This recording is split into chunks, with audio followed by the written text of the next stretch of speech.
The Stag's Antlers. Once upon a time, there was a stag who was strolling through the forest. He saw a lake and decided to stop there for a while for a drink of the cool and clear water. As he was drinking the water, he noticed his reflection in the lake. He saw his huge and beautifully branched antlers reflected clearly in the water. "Ah, what a wonderful pair of antlers I have," he thought to himself. The stag continued to stare at his reflection, and slowly his gaze shifted to his legs. Now the stag's legs were terribly thin and spindly. He was upset that his legs marred his beauty. "Oh dear, my legs are very ugly indeed," he thought to himself. While the stag was drinking the water from the lake, a tiger was watching him from behind the bushes. He decided to pounce on the stag and make a tasty meal of him.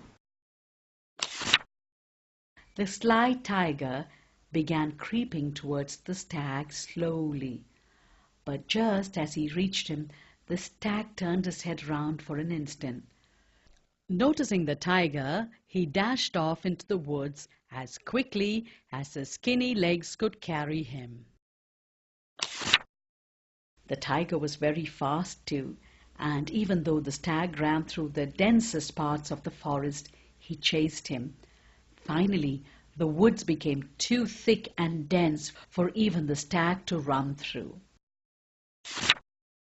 Suddenly, as the stag was running, his antlers got caught in the branches of a tree.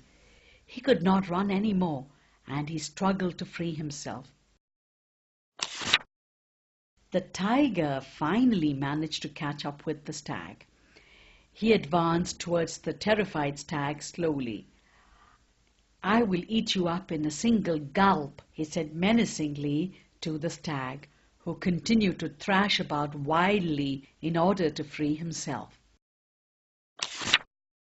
The tiger leapt into the air to pounce on the stag when suddenly he fell down dead. He had been shot by a passing hunter. The hunter saw the stag. Taking pity on the poor animal, he decided to free him.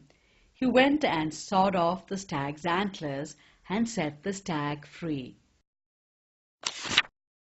The stag thanked the hunter both for saving him from the jaws of death as well as setting him free.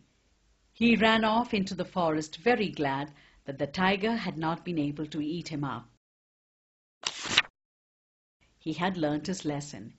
He realized that it was his useful legs that had saved him and his antlers that almost got him killed. He vowed never to be so vain again. "Things do not have to be beautiful in order to be useful," he said to himself.